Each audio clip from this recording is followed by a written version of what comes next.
mitandao yetu ya kijamii kwa ujumla. Karibuni sana. Assalamu alaikum. Tumsifu Yesu Kristo. Bwana asifiwe sana. Naomba nianze kwa kumshukuru Mungu kwa yote ambayo ametuwezesha kufanya, ikiwemo kukutana katika mkusanyiko kama huu wa kipekee na wa kihistoria. Pia shukrani za dhati kwa Rais wetu wa Jamhuri ya Muungano wa Tanzania Dr. John Pombe Magufuli kwa kutupatia kwa mjasiri kuweza kufanya maamuzi. Isingekuwa ni ujasiri wake, mkusanyiko kama huu usingekuwepo, wala shughuli yetu ya Bongo Sasa isingekuwepo. Kwa hiyo nampongeza sana.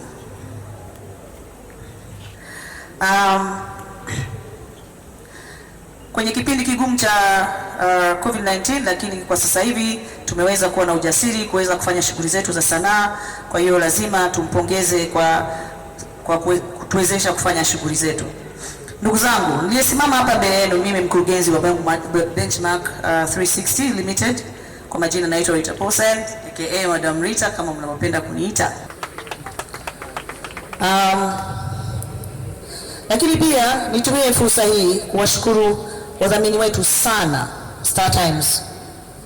Huu ni mwaka wa pili sasa wakiwa nasi katika kuhakikisha kipindi hiki ambacho kinafikisha elimu na habari tofauti ambazo zinaweza kuleta maendeleo katika jamii kupitia channel yao ya Swahili Channel. Sambamba na hilo, napenda kushukuru pia Tume ya kuzuia na kupambana na maambukizi ya ukimwi TACAIDS kwa kuwa nasi mwaka jana, ambapo washiriki wetu wote zaidi ya washiriki 2500 kutoka mikoa mitano walipatiwa elimu moja kwa moja kuhusu maambukizi ya VVU na kuweza kuwafikia zaidi ya watazamaji zaidi ya milioni 10.3 kwenye mtandao ya kijamii. Hivyo kwetu imekuwa ni faraja kubwa, na tunaomba muendelee kutupa ushirikiano ili tuweze kuendelea kuokoa maisha ya vijana, kwani vijana ni tegemeo letu. Hivyo tukiwa tunaendelea msimu mpya wa Bongo Sasa season 11 2020, tunatarajia kuzunguka katika mikoa mitano ambayo ni Mbeya ambayo itaanza tarehe 19 Septemba 2020. Tukitoka Mbeya tunaenda Arusha ambayo itakuwa ni tarehe 26 2020, Mwanza tarehe 3 Oktoba 2020, Dodoma tarehe 10 Oktoba 2020 na Dar es Salaam tarehe 17 na 8 Oktoba 2020. Pia kwa mara ya kwanza tumekuja na mfumo mpya namna ya kuendesha shindano letu la kutafuta vipaji katika mkoa mbalimbali katika kuleta uhondo na ushindani zaidi. Hivyo tunasisitiza Watanzania na walimwengu watu wote wa ulimwengu mzima ambao wanaangaliaga Bongo Sasa waendelee kuangalia vipindi vyetu kupitia Swahili Channel na katika kingamuzi chao cha Star Times, pia kupitia Star Times app na kupitia mitandao yetu ya kijamii kuona mambo mapya ya Bongo Sasa. Bila kusahau kutokuwa na mabadiliko ya majaji. Kutakuwa na mabadiliko ya majaji wapya katika msimu huu wa 11. Hivyo tutakuwa na mkutano mwingine wa kuwatambulisha majaji wa msimu huu wa 11, na kauli mbiu ya msimu huu ni mpya, kubwa na nusu. Kwa hiyo, lakini pia nichukue fursa hii kuomba radhi. Nichukue fursa hii kuomba radhi watazamaji wetu, washiriki na wafuatiliaji wa Bongo Sasa kwa sintofahamu iliyotokea mwaka jana na kucheleweshwa kwa malipo ya mshindi wa Bongo Sasa Mishak Fukuta. Niombe radhi sana. Changamoto iliyotokea na uhakika mlikwazika. Kwa hiyo niombe radhi kuambia kwamba kuna matatizo yaliyokuwa nje ya uwezo wetu, nasi tunawaahidi hii haitojirudia tena. Hivyo tunapenda kuhakikishia tumeweka mkakati katika hili.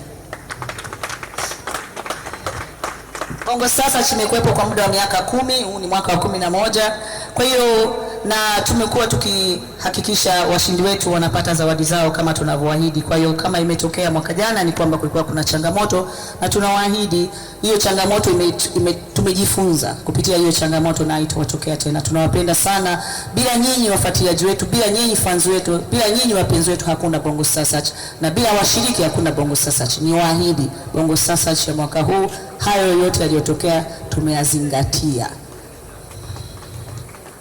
Ombi letu kubwa kwa wizara ni kuona jinsi gani mnaweza kutusaidia kuweza kupata wadhamini wengi ili kuweza kutoa na kupunguza matatizo ya kuendesha kipindi hiki kutokana na ukubwa wa kipindi hiki.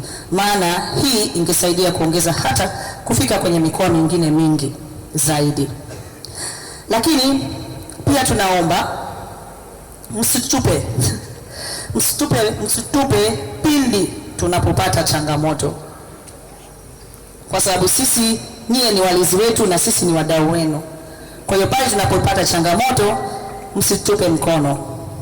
Kama mnavyofahamu, Bongo Sasa tumeweza kufikia zaidi ya vijana 50,000 toka tulivyoanza msimu wa kwanza, na pia tumeweza kubadilisha maisha zaidi ya vijana zaidi ya watu 200. So kipindi hiki huu umekuwa ni mchango mkubwa sana. Kipindi chetu kimekuwa ni mchango mkubwa sana katika jamii. Watu wanaofaidika na kipindi cha Bongo Sasa sio tu washiriki wa Bongo Sasa. Bongo Sasa inakuwa hewani kwa muda wa miezi 4. Kwa muda tangu tunavyoanza Bongo Sasa tunatoa ajira kwa watu zaidi ya 120. Tunakuwa na timu ya watu zaidi ya 120.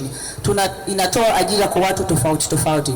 Sio tu kutoa platform kwa washiriki, lakini kwenye vitu tofauti. Kwa hiyo Bongo Sasa imeweza kutoa nafasi kwa watu wengi, watangazaji, maeditor. Imekuwa pia ni platform au jukwaa la kujifunza jinsi ya kutengeneza maudhui ya television. Vijana wengi ambao tumefanya nao kazi leo wana ajira tofauti, wanafanya vipindi vyao wenyewe kutokana na experience walioipata kufanya kazi na Bongo Sasa kwa miaka 10 iliyopita. Na niseme tumeweza kuwa na watu ambao wamepitia Bongo Sasa ambao sasa hivi tunawaita waheshimiwa. Kwa mfano Mheshimiwa Joket, Mheshimiwa Godwin Gondwe. Hawa ni watu ambao tumefanya nao kazi, na siwezi kusema kwamba lazima itakuwa na mchango fulani katika mafanikio yao kutokana na nyinyi kuwaona kazi yetu waliokuwa naifanya kwa uweledi mkubwa sana. Kwa hiyo Bongo Sasa sio platform tu ya vipaji, ni vipaji vingi tofauti. Kwa hiyo ni platform ambayo inaweza kujenga ajira kwa vijana wengi sana, na sio vijana tu. Tunafanya kazi na mashirika tofauti, na imekuwa Bongo Sasa imeaminiwa sana kwa muda wa miaka 10 na makampuni makubwa ya ndani na nje ya Tanzania.